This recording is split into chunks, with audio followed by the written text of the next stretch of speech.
Nā tātou tāpo i atu i le atua. Si o tātou tataro. A nganga pa i aero mātou fisoso ni siri. O leanga tonu ai vi inga mātou te tāpena i lo suafa. Fatasi maia ma e to ia loto tāpo inga a Samoa. Iria mātou atu i le nganga maurano ma le whamaoni umarawa. E wai mea uma i le whasiri siri ina o lo vi inga. O lo rawa suafa Yesu Keriso o mātou o le ma wara autua i nei. Amen. O la tātou pese ua saunio. Le pongi saualu, ua o somai lela, ua tele lo mamalu, lo matonei tama, le langi ua pupula, whape malano nei, ua usumai e manu, vinga elele, lau mava ua funga, ua pua ina mai, manungi ese, ua mato fia ai, ma e onga luenga, ma e o tau si mai, ua mutulau anafa, ua mato manu iai, e fia fai tau lama, fia fai le whawhetai, lea ni lea lofa, le tau siupea mai, ua whawhetai alofa, mātou te whamanu, le ola e le uma, ua au mai e Yesu. O le whaitawina o le tuspa ia. O le tuspa i tau mo le nei tae ao le aso ruru nei, aso rua sifu mo le valu o Januari. O lo maure le tusi e lua no fo i ngā tupu o le mtau po i fitu. O te whaitawina mai le whai upu mua, e whaangata le sifu mo le ono, o te whaitawina nisi o whai upu, o fionga pa ia ro tātua rii. Ua whai ue Solomona na te talo. O na pa ui whai lea o le afi mai le langi. Ua whau matia i le tauranga mu, ma tauranga. Ua tumu whai le whale i le pupula o le ri. Ua ne ma whai a whai i le au whai tau langa, o nauru whale i le whale o le ri. Awa ua tumu le whale o le ri i le pupula o le ri. Ua i loa i le whanonga Israel uma, o le afi o pa uifo, ma le pupuna o le li i runga o le whale. O na nato whaapa u whao o i le i pai, ma nato uifo, ma vi atu le li i o whape atu. A wai le lei o ia, a wai whaava vaurava, rona rofa. O na whaitau ranga le i luma o le li, o le tupu a toa ma le nu uma. O whai e Solomona le tupu, o le tauranga o povi e lua se furu afe ma afe e lua. Ma moe se rau afe ma afe e lua furu. O whauru whare i nai le whale o le atua, o le tupu ma le nu uma. O na whaari mai lea o le li i a Solomona i le pō. O whapea mai i a te ia. O au whaalongo i lau te talo. Ma ua au whiwhiria nei mea, mo au e whai ma whale e whai ai tauranga. A whai o te pupuni le langi ma ua le uai. A whai fo o te whai atu i se a kawa e whao matia le whanua. A whai fo o te tui nātu le wha mai i ronu. A whai e wha mau laro ronu e o ta ua i rongoa. Ma nātou te taro masai ili a te au. Ma li liu esi o rātou wara leanga. O na o wha alongo i lea mai le langi. ma whaamangalo i a lātou angasala, ma whaolaina no lātou nu. O le nei e vava ai o mata, ma li liu o talinga i te talo e whaia i nei mea. A wau o whiriwhiria, ma whaapa i ina nei whare, ina ia i airo i ngoa e whaavavau, e whaasanga i ei fwoi o mata, ma lo loto i aso uma. Whaamuria mele nganga le tue ana whiongo whaita wina o le nei tae ao, ma le nei aso, ia tu maupero na suafari inga e whaavavau lava. Amen.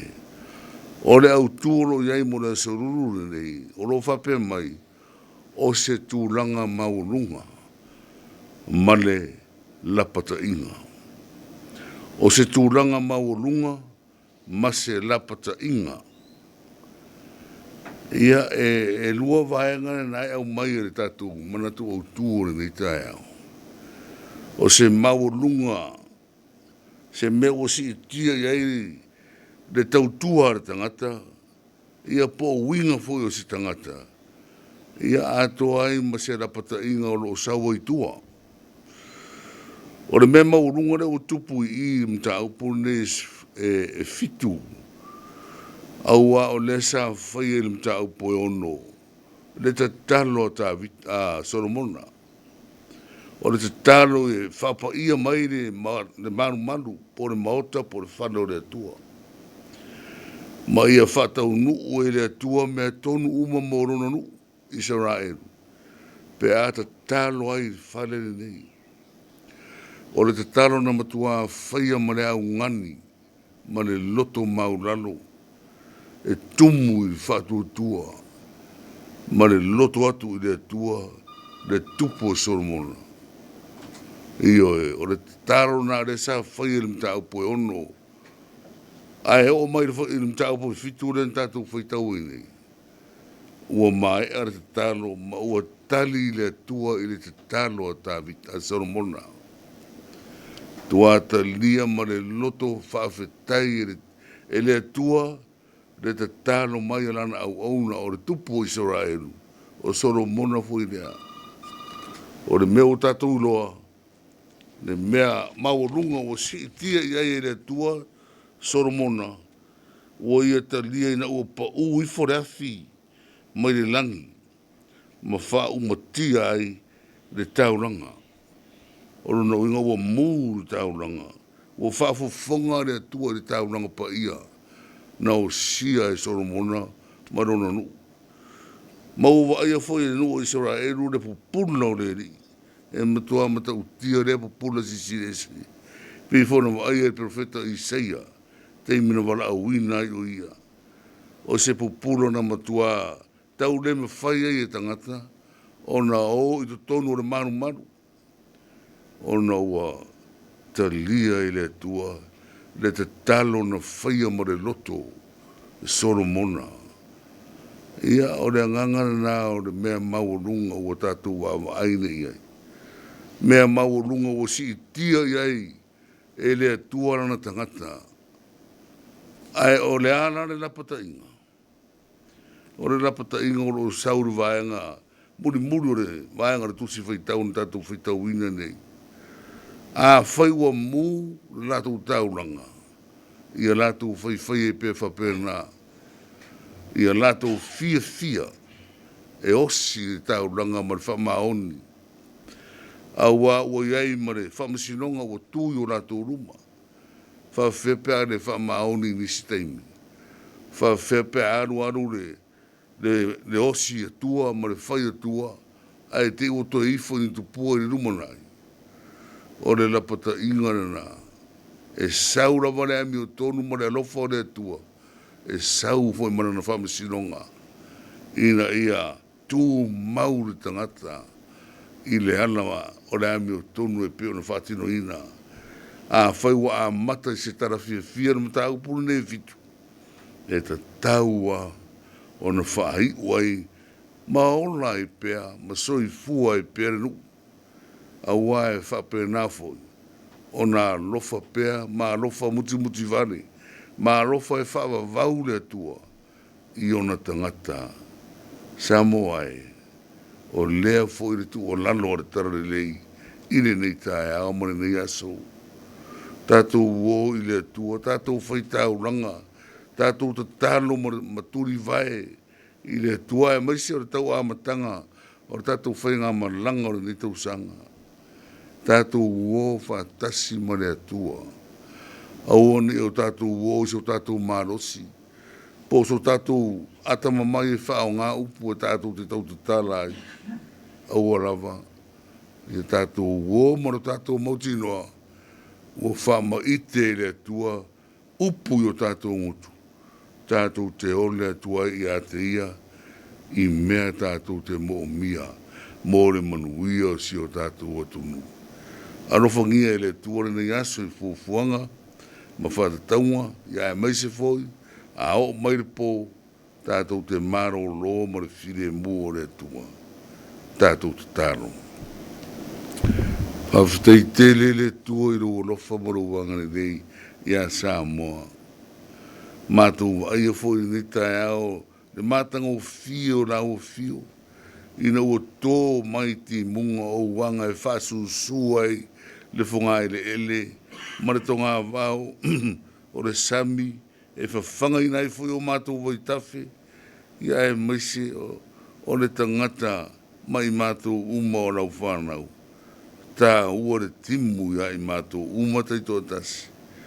Whawhetai te le tua i lo walofa ia Samoa. Ai mai se fore ni tae au ma le whi au tā ua. Ua e si tia mau lunga ia i le tūranga o le tangata.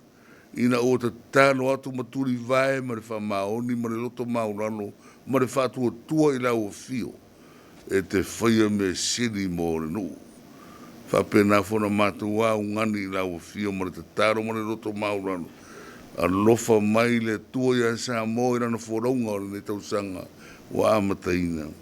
Auani o mātou wholau mo lo mātou whanonango i lo mātou i loa po le mārosi wharatangata. Po le mātou guata mai ma le poto wharatangata. Auarawa.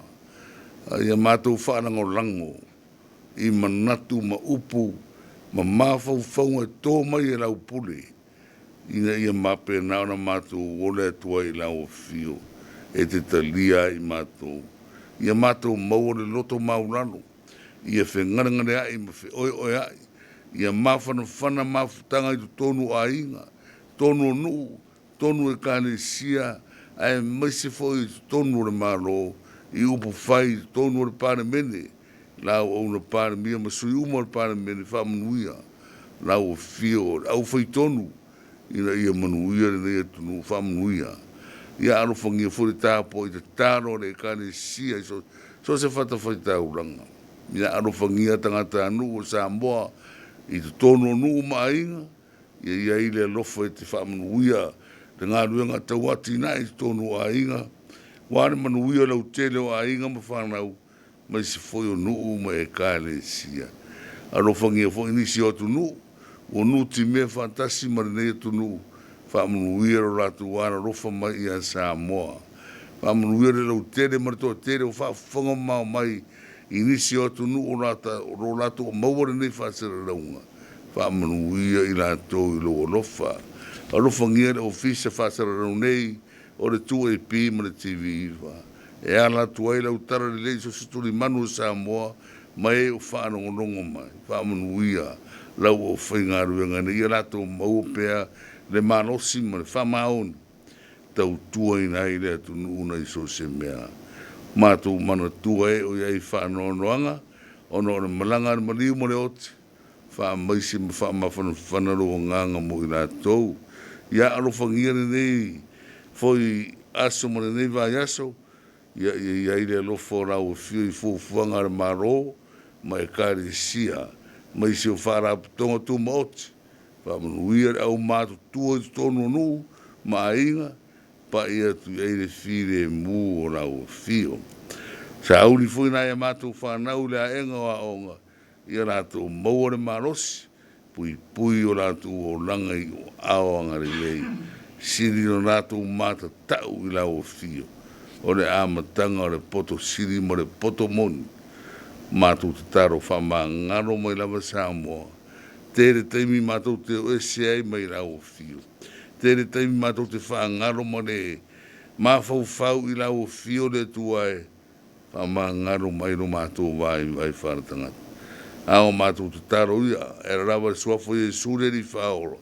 Tu mau I mātou rungo manawa nui o ere tuarta mā, le alo mo le anganga sa nei whawavau rau. Amen.